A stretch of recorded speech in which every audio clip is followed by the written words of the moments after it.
Actually, I want to drill down a little bit on the keeping 2,500 troops there. And I'm struck as I listen to the comments that I think the real problem here is you have to make decisions in the real world. You don't get to imagine an outcome that would make it more palatable. And I think that's what really factored into the 2,500. And as we talk about the 13 service members who died and attack the leadership here for not having prevented that, how you can do that and then advocate that we should have stayed in Afghanistan longer so that more service members, I guess the only way you can advocate that is to imagine a scenario whereby we could have stayed in a chaotic war zone, not had soldiers get killed, not have made any mistakes. You know, how you can not make mistakes in that chaotic environment, I don't know. And every member serving on this committee has been in those environments in one way or another. So you don't have the luxury of waving a magic wand and making all the problems go away and simply making a decision where nothing goes wrong. And it's really frustrating to hear people advocate that we should stay and still decry what happened. Do you think fighting in a war zone, there wouldn't be similar mistakes if we had stayed there for another 5 or 10 years, more civilians killed accidentally, more U.S. service members dead in exactly the same way that we just saw?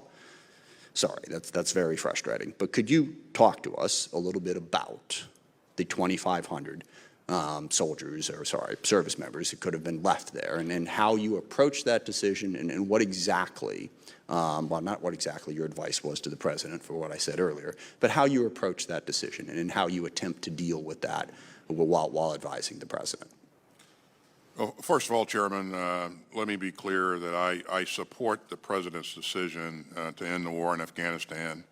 I did not support staying in Afghanistan forever. And let me also say, we've talked about the process that we use to provide input to the President. I think that process was a very thorough and inclusive policy process, and the recommendations of the commanders were taken into consideration, discussed, and deliberated on throughout that process. As you indicated, I will always keep my recommendations to the President confidential, but I would say that in my view, there was no risk-free status quo option. I think that the Taliban had been clear that if we stayed there longer, they were going to recommence attacks on our forces. I think while it's conceivable that you could stay there, my view is that you would have had to deploy more forces in order to protect ourselves and accomplish any missions that we would have been assigned. It's also my view, Mr. Chairman, that the best way to end this war was through a negotiated settlement, and sadly, that did not happen. Thank you. And let me just also say that I know there are members of this committee who think we should have stayed, who are honest about that advocation. I think of Congressman Waltz, who has been very honest about the fact, both under President Trump and under President Biden, that we should have stayed. He's very honest about the fact that there were costs and risks and lives would have been lost.